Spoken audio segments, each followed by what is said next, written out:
Hello, this is Romanosky and Aidan Goss, shooting from the Lugnuts facility in Calgary.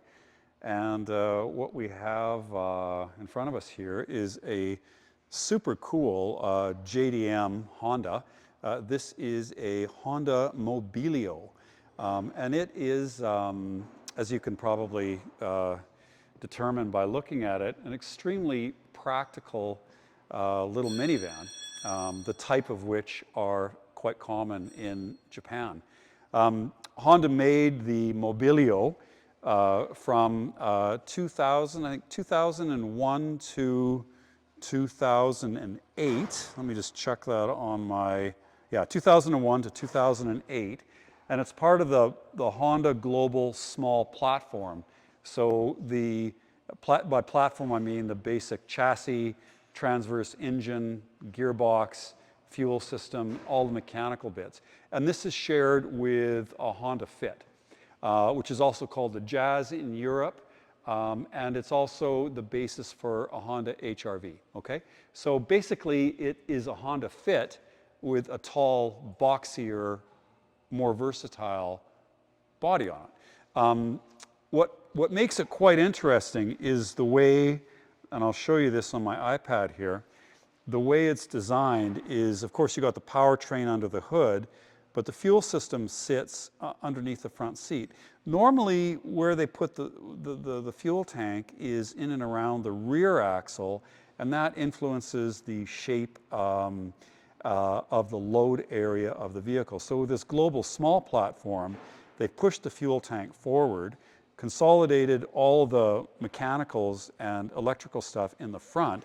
There's nothing much beyond the back of the front seats in this car, mechanically or electrically, and that gives you a completely flat load floor, which Honda then has taken advantage of with a really clever seating load configuration arrangement.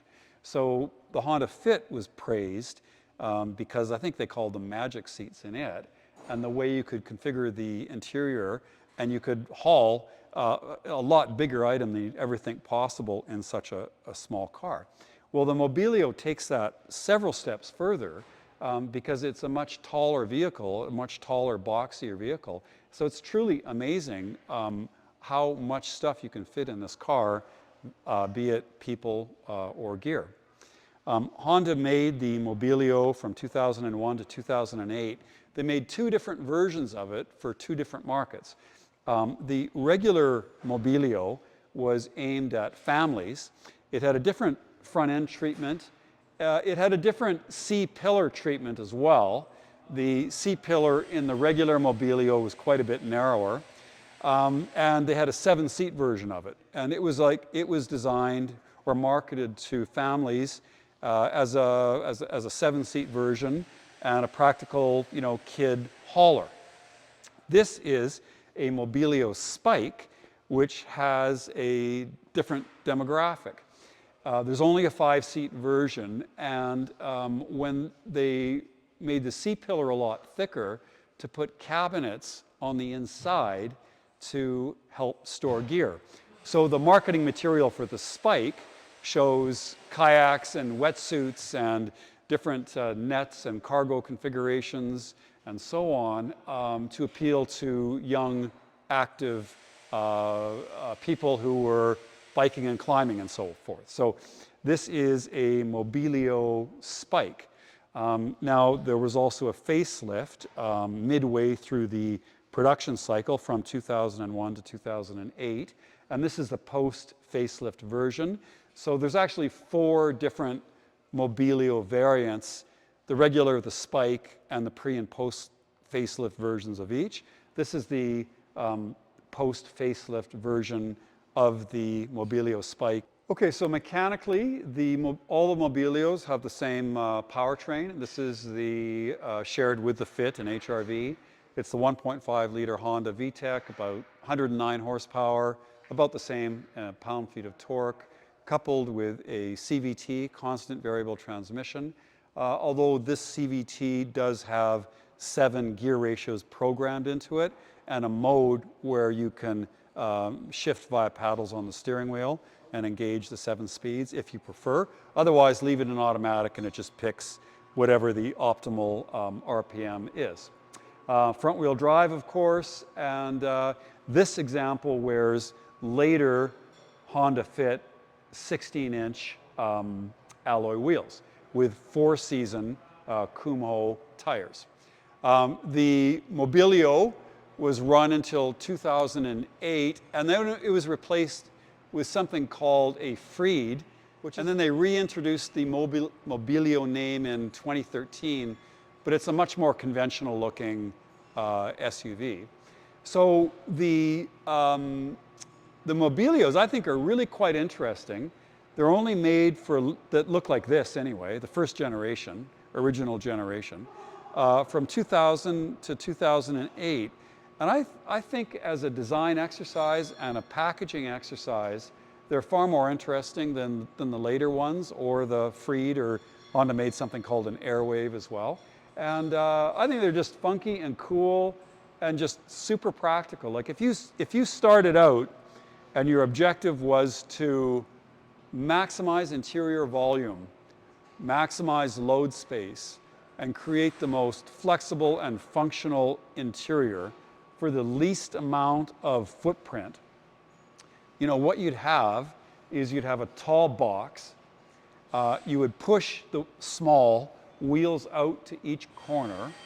You'd consolidate all of the mechanical elements, engine, gearbox, front suspension, firewall, electronics, and fuel system in a tight as area as possible, and free up as much of the platform for load as you could, and then create a really innovative, flexible seating load system where you could fold all the seats out of the way and reconfigure the interior for various different passenger and cargo configurations.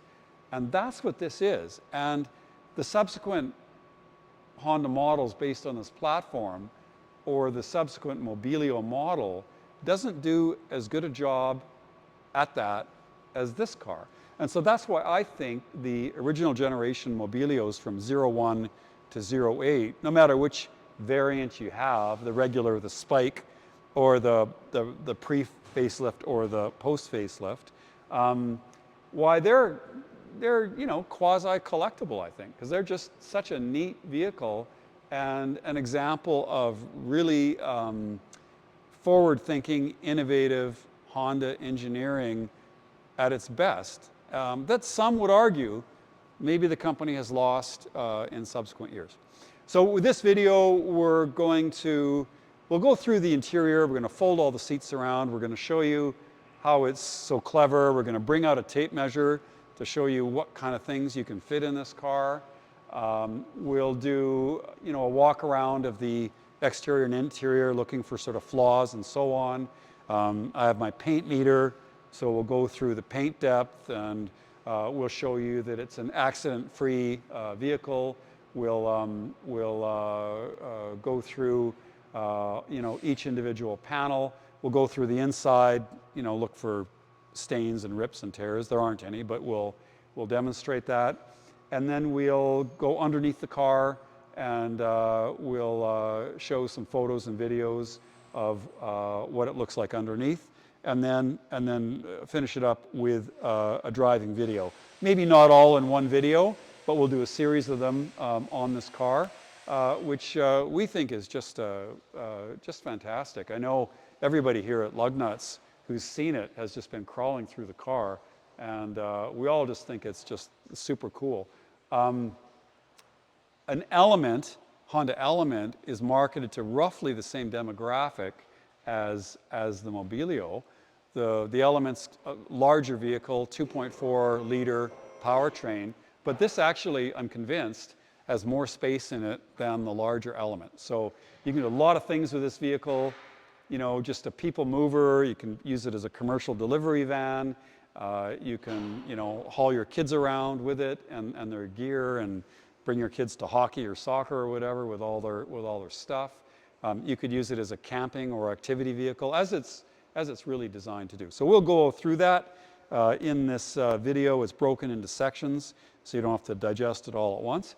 But I'm sure you'll agree that you'll find this a super clever vehicle. That it's too bad we never got it here. Okay, with that, let's go to the first sections. So why don't we get started with the most interesting bits about this car, which are all the different features in the interior and the way it can all be configured for either passengers or for cargo. The access is fantastic. We have this massive tailgate, which I think is the biggest tailgate I've ever seen on any vehicle, and the biggest hydraulic struts I've seen as well. I mean, it's absolutely huge, and the load floor is really low to the ground. So we have a cargo net here, which can easily be removed, and you know, these hooks get folded up. Okay, we can do that. We've got storage in the C pillar, and that's what makes the Spike different from the regular Mobilio, is that it has these thick C pillars which give room for these cabinets for, you know, whatever magazines or whatever, what have you. And we've got another one here, which has like a roll-down door. Interior light is here. We have a little bit of storage under here as well, and then storage in this cabinet. So the access to the rear is excellent, and also on the sides as well. And so we've got 2 sliding doors and really wide front doors. So if we want to fold these seats and take cargo, we can do it a few different ways. Maybe just come over here. So we can pull these down and slide the driver's seat up, and we get that completely flat. We can take the net off. Take my iPad out of here. We can take the net off.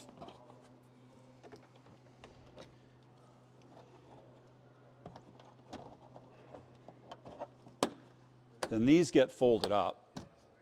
The net can, there's a little place for the net in this cabinet, which all goes right down there. There is, actually there's an AC outlet here too. Maybe show that. That's unusual because the cars, of course, run on DC, so that's a household outlet. Yeah, it looks like a regular 120 volt AC outlet. Okay, so you can run something in the back, like a little air compressor or whatever, coffee maker. So the net gets folded away like so, and now, I mean, if you have a bike or whatever, I mean, that's just really easy to load in. I mean, I can't think of another vehicle that has such a wide and deep load area.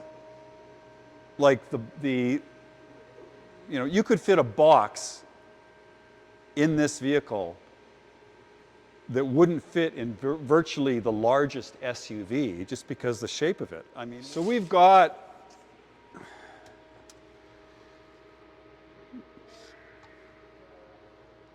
.39 inches high,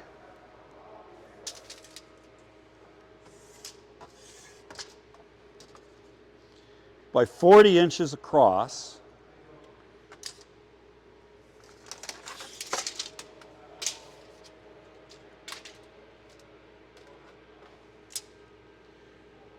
with a diagonal of 55 inches. All right, so you can get like a fairly massive, you know, box in here. You know, it's a great place to sit and hang out at the end of a day biking or climbing or whatever.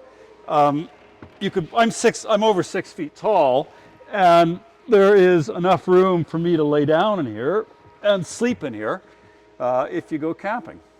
So, and like I said, the floor is completely flat. So that's one thing you can do with it. And again, I'm a little over 6 feet tall, and I have adequate headroom under it.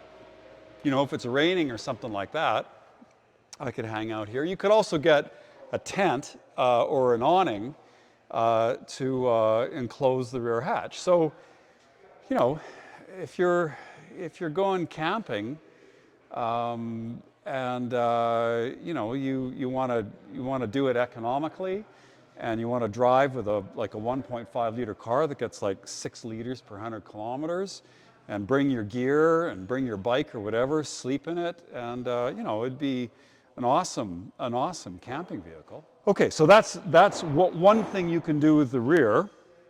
But let's go around, and we'll put these seats back up, which is super easy.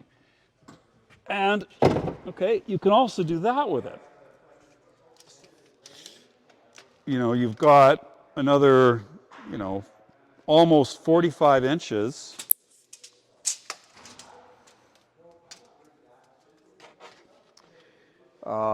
by, you know, 22 inches or something like that. So if you wanted to keep the back for gear, but you needed a place for your bike, you know, like a mountain bike would fit right in there, and you just roll it in. I mean, it's just so much easier than virtually any other car I can think of. You know, the SUVs, you gotta hike it up a ways or put it on a roof rack or whatever. And with station wagons, you know, it's a real fiddle to get the bikes in. Okay, and then to put the seats back down, you just flip this up, and that is the mechanism that unlocks it. So it's just super easy. It's like after fiddling with other vehicles and trying to fold the seats or whatever, and you get to this, it's just like, oh my goodness. This just makes everything else just seem cumbersome and poorly designed. And so that isn't all. We can also take these seats, put them up. We can take the headrests out which come out easily, by the way, store them under the seats, and then we can recline these seats down and butt them up against those.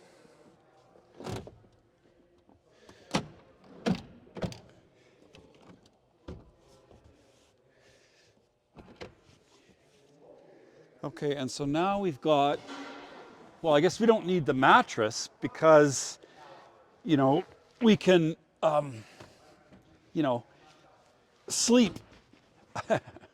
You know, you can absolutely sleep here as well with a cushion. So you can bring a mattress, put it in the back, and then just sleep on the floor, or there's no reason why you couldn't do that either. Everything's just so easy. Like, I remember folding seats on like the first MLs and Mercedes MLs and trying to deliver them, and you know, you just break all your fingernails, and it was just this huge ordeal. And this, just reconfiguring it, is almost instant. So, and then, you know, you don't have to do both together. I mean, if you just wanted, you know, if you just wanted one seat to go up, well, then that's easy enough too. You can just do that. So anyway, it's the fit was always, you know, well reviewed and well regarded for its versatility. And I don't know what Honda, I think Honda called them like magic seats or something like that. But the Mobilio takes it like 3 steps further than that. And it's just super cool. All right, so those are all the things you can do with a Honda Mobilio. And it's a mighty impressive piece of packaging. You know, you start with a tall box, and you have the transverse engine and gearbox in the front, fuel tank underneath the front seats, and then a wide, low loading platform. Wheels are pushed out to the corners, and then you just make maximum use of all the space in the vehicle. You know, this, if you started out with a clean sheet and you wanted to design the most practical vehicle with the greatest utilization of space, the largest you know, volume of cargo possible within the smallest footprint on the road, it would be this car. There probably is nothing you could do to get more versatility or cargo volume or seating configurations out of something that only takes up, this limited amount of space. So it really is a packaging marvel. And what I also thought was interesting is you may look at a car like this and just conclude that because of all the large doors, that the body structure is unsafe. Or you might worry about it. But at least according to Honda and the safety ratings, there's a lot of engineering that goes into the structure of the vehicle with high strength steel and so forth. And it's actually a pretty safe vehicle too. So anyway, we've all been kind of crawling through. This is the first one any of us have seen. And we've all been kind of crawling through it and mighty impressed.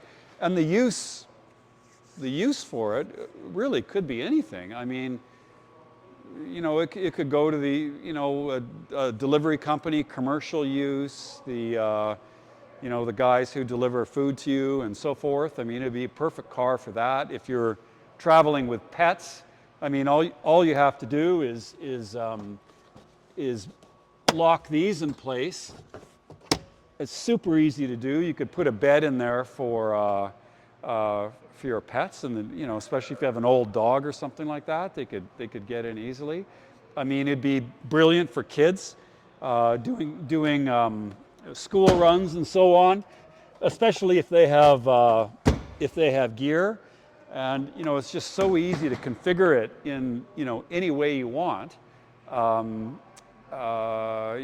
It could go to, well, I see it being particularly attractive to climbers and bikers and people that like to go to the mountains, who mostly are on a budget because they climb a lot and bike a lot and don't work a lot. So it's to get something economical with good fuel economy, something where you don't have to spend money on a hotel room, where you can camp in the car, you can kind of go off the beaten path, stop anywhere, sleep in the car. It's got a 12-volt outlet, so you can run like a coffee maker or something like that. Loading like gear in without having to hoist it on racks and so on, particularly to the rear, just to be able to take your stuff and throw it in the vehicle and go. It's just fantastic. I mean, this is like a super cool little vehicle. Okay, so getting in the car, what have we got here? It's a pretty basic machine. We have, it's a 1.5 liter VTEC engine with a CVT gearbox. And the CVT gearbox in it, that's constant velocity, but they give you 7 ratios. So we have a 7-speed mode, which kind of fakes a 7-speed gearbox.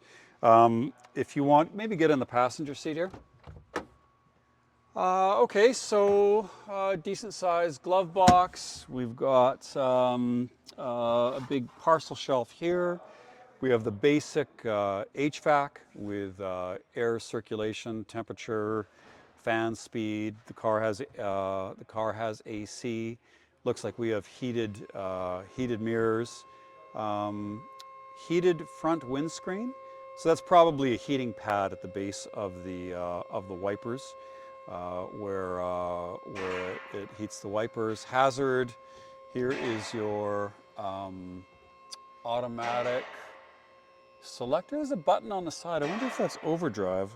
Oh, that's a sport button. So we can hit this and you put it in sport mode, or we've got paddles on the steering wheel and you can hit the 7-speed mode. We've got cup holders here. We've got a storage tray there, ashtray there, 12-volt outlet here. Parking brake and parking release, and that's about it. It is a pretty straightforward car. We've got a cup holder there, and big visors, interior lights, and power mirrors and power side windows. The passenger windows open up in the rear. so we can show that. Let's get in the back. Fold this out, and if I close the door here, then I can open the side window like that, okay? I've got an interior light here, and lots of headroom. So I'm over 6 feet tall, and I've got a hat on, and I've still got like 5 inches of headroom. Anyway, it's a nice place to sit, nice visibility, and big windows, you know, lots of light. All right, well, pretty clever. Let's go to the engine bay. Inside the car, I don't really see anything. Let's just open up all the doors here again.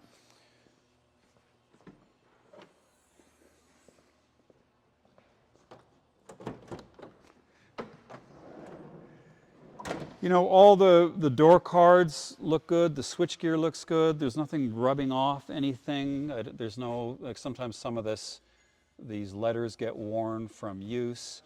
I don't see any stains on any of the seats or the carpets. No stains in the headliner, no sagging of the headliner, no water damage, no problems with the dash. In the back, again, you know, often with like a utility type vehicle like this, you might see evidence of car seats, you might see, you know, accelerated wear from kids or dogs or whatever you have. You know, sometimes the seat belts wear. I don't see any of that at all in the rear. It's really tough to fault it at all. In the back, I mean, if it's been used, like back here, you know, if it's been used hard, you'd expect to see these areas all scraped up and marks on the rear bumper. And there are a couple little ones, but like it just doesn't look like anybody's put anything in here. I don't know what it was used for. Like these cabinets, they don't look like the plexiglass isn't scratched up. There's no marks on the sides from jamming stuff in here. There's no scrapes on the bumper cover, on the backs of the seats. I mean, that stuff happens pretty quickly if you're putting mountain bikes and stuff in the car, right? You've got the pedal and the crank and the chain and so on. It's hard to protect the inside of a car from that. And so I don't think this car was used like that at all. It really doesn't look used in the rear or in the entire passenger compartment. I don't know, it doesn't really show much wear at all, if any. It's a very, very well-preserved vehicle, and underneath too.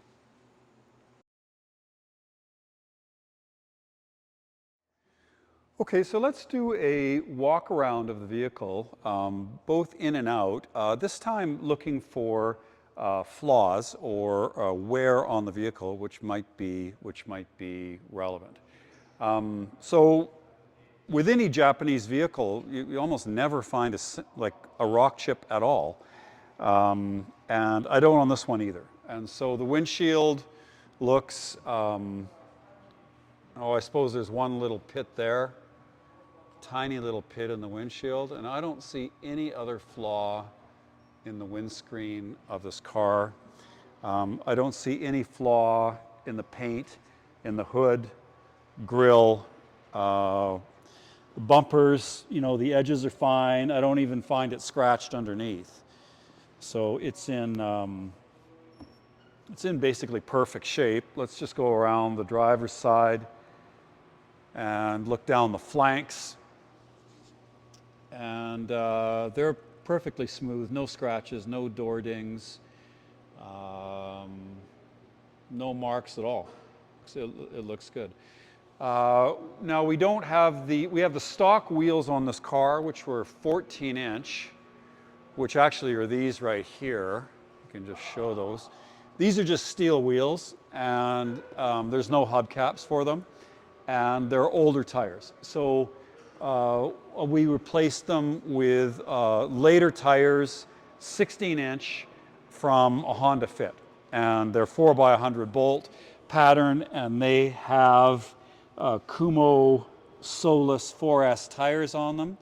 One of the tires is brand new, and 3 of them are, you know, maybe they have 30 or 40% wear on them. And we have refinished alloy wheels. Okay, so these are 4-season tires, which you can drive all year round in Calgary. They don't have quite the grip on ice that a dedicated winter tire has, but they'll probably do most anything. I mean, I wouldn't go, you know, drive it across Rogers Pass in the middle of winter. I'd probably get dedicated winter tires for that. But for city driving, they're more than adequate. And again, all four wheels have been refinished. There's no curb rash on them. The mirror is good. Nothing of issue on the roof. There's no door dings. Going around the back of the vehicle. All the glass is good, all the chrome is good. We have an adapter to take the North American license plates. We've got a few little marks on the rear bumper cover here. You can zero in on that. We've got one little chunk taken out of the paint here. This corner looks okay. The struts still hold pressure, so that's good. If you look down the flank of this, I do see a very, very, very slight evidence of a door hitting this. It probably won't photograph. It would be very easy to take out with paintless dent remover. I didn't even notice it before. Maybe even it happened here. It's very slight. And that's everything that I see on this side of the vehicle.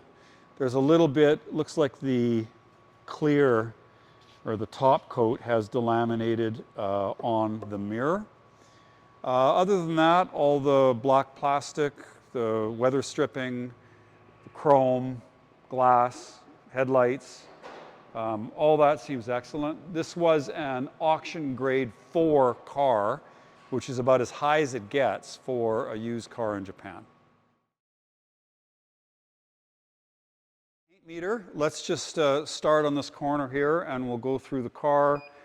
Paint on these is pretty thin, you know, around 100 micrometers or so, plus or minus. So let's just go through it. We have 100, 104,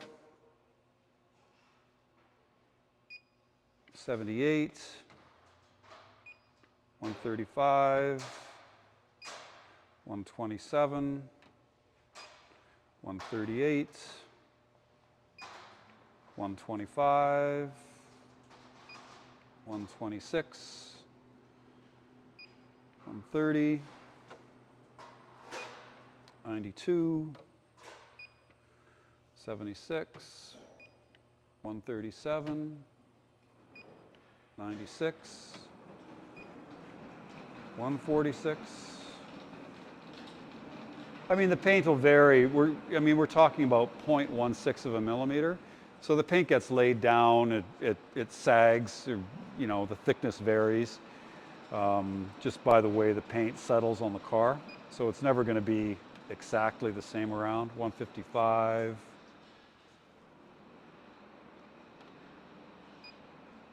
87, let's go to this panel. 131, 98, 122, 111, 183, 126. Sometimes you get rogue readings as well. You have to take a sample of a few different places. 120, 138, 89, 91,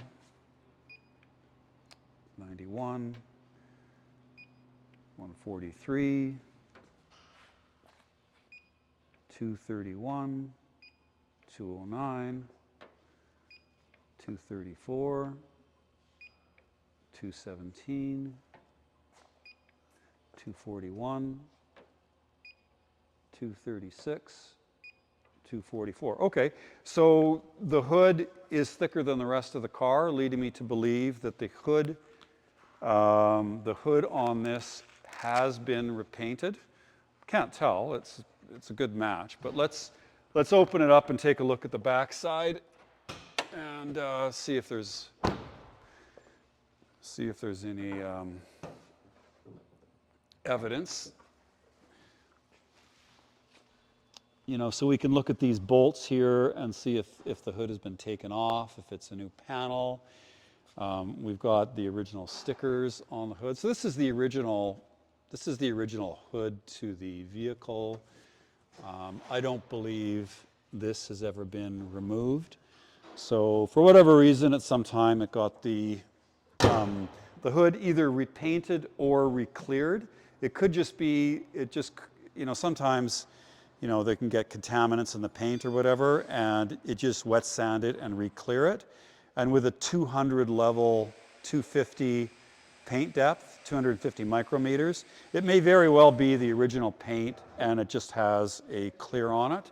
But the rest of the car is definitely original paint. We'll see what the roof says. 188, 156, 141, 138, 132, and on this side, 134, 188, 147, 126, 143. Okay, so in my opinion, it's difficult to know exactly what happened to the car, but in my opinion, I think the hood has been repainted. It may just be clear, or it might be painted clear, but it's the original hood, and there's no evidence that anything's been apart or it's been in an accident. All the rest of the panels have original paint, and it all looks like original paint. It looks like an extremely well-preserved example, and it is. Okay. So under the hood, we have a 1.5 liter Honda VTEC engine. Horsepower is something in the low 100s. I'll print that below. The vehicle has 42,000 and change kilometers. Let's just get that exactly. It might be a little bit more because we haven't done the driving video yet. It's 42,600 exactly. We have a sticker for an oil change of the next recommended change at 45.5. It looks like it came in at 40,117. So we do have a sticker there indicating that it was last serviced. So we have the oil changed at 40,000 and the oil changed at 42,000. We put Mobil 1 5W30 synthetic in the car, and the battery for this is brand new.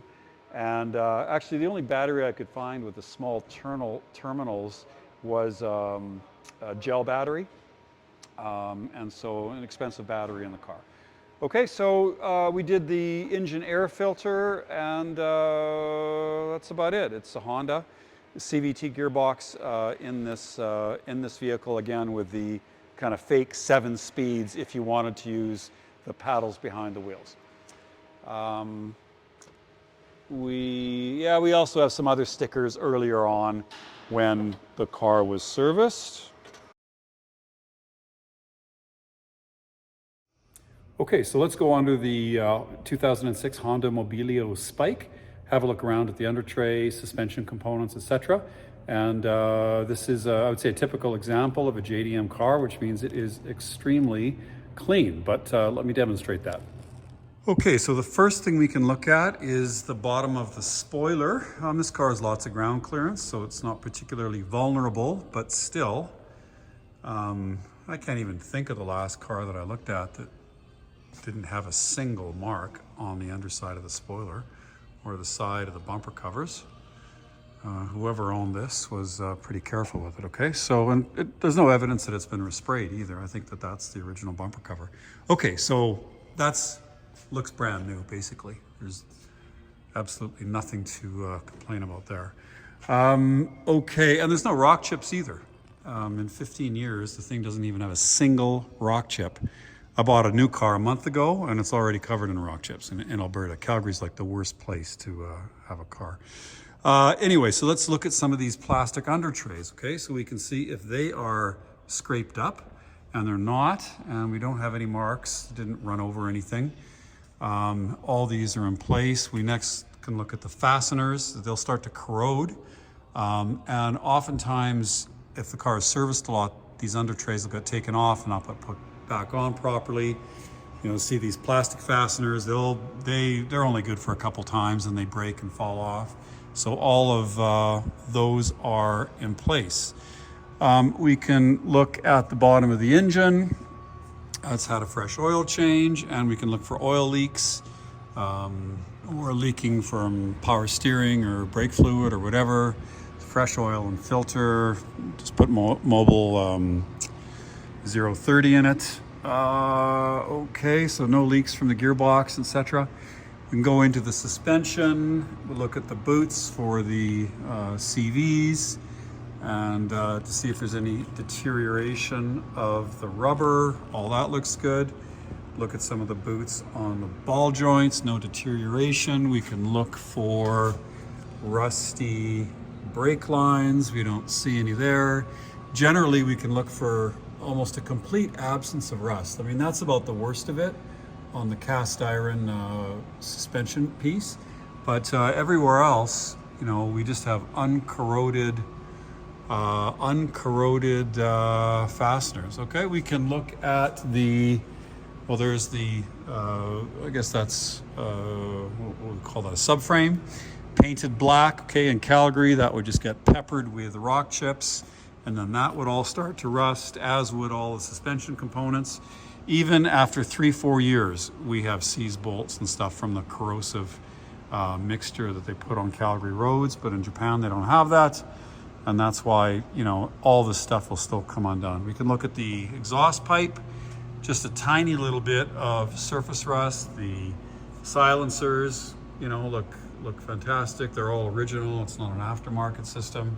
All the original brackets and so on, and just a light dusting of surface rust on the exhaust. We can look at different clamps and so forth. For the brake lines, we can look for rusty brake lines. All that's in place. We can look for broken springs. We don't see that. We don't see any heavy corrosion. I mean, we might dry ice blast this, which will clean it up a little bit, but you can tell that it is very, very reasonable. Under here, okay. So rear suspension looks good, rear drums look good, brake lines look good, exhaust looks good. There's the beam axle, again, a piece of steel that is painted, susceptible to rock chips and rust, but not from Japan. We can look at the floor pans that are undented. We can look at the sills. These areas here can get damaged. Sometimes the car can have jacking damage if they put the jack in the wrong place. Okay, so we don't see that. We don't see these sills being messed up. These pieces here, you know, I wouldn't put a jack under there. I don't even think I'd put one there, although that does look a lot stronger. But the proper place is the pinch weld on the side.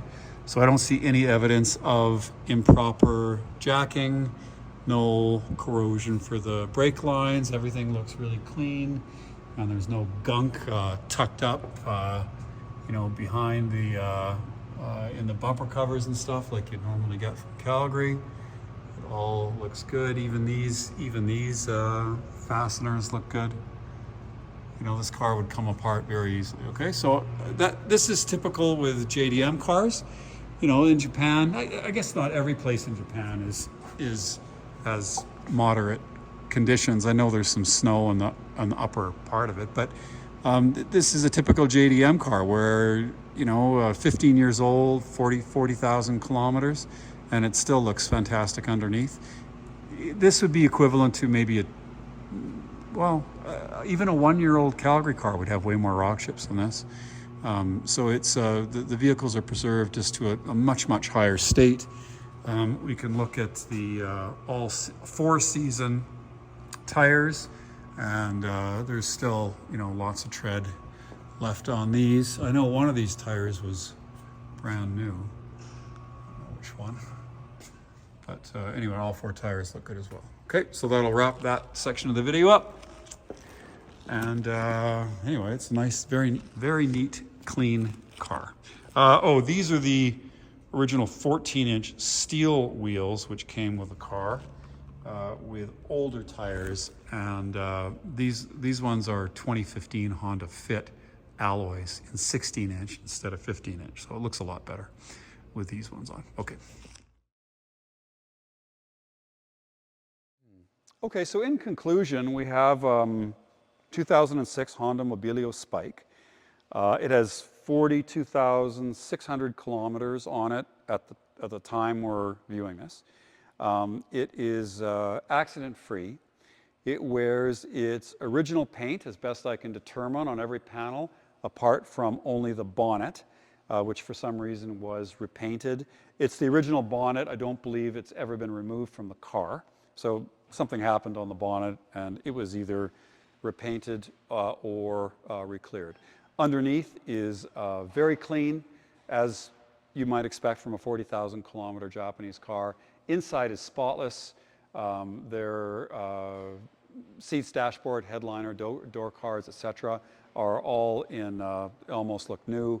For a utility vehicle, it's surprisingly clean in the rear with no gouging from any of the plastics. A couple little marks on the rear bumper, but that's it. So we have a really clean, low kilometer, well-maintained. We can see stickers for the oil changes. It just got a service. Really clean, low mileage, well-maintained Japanese vehicle without any accidents, with original paint on all the perimeter panels, save for the bonnet. So okay, we're off to a really good start with a used vehicle. It's a 1.5-liter Honda VTEC. It's shared with the Fit and HRV. So any of the mechanical parts are going to be easily obtainable at any Honda dealership, any Honda mechanic, or frankly, any mechanic can work on this car easily. It's all original apart from the wheels and tires. It was upgraded. It came standard with 14-inch steel wheels and hubcaps. It's been upgraded to 16-inch alloy wheels from a 2015 Honda Fit. It wears 4-season Kumo tires. So that's what we've got for a vehicle. It's just an excellent used car. I can't really think of how you might have greater expectations for a 15-year-old vehicle than this one.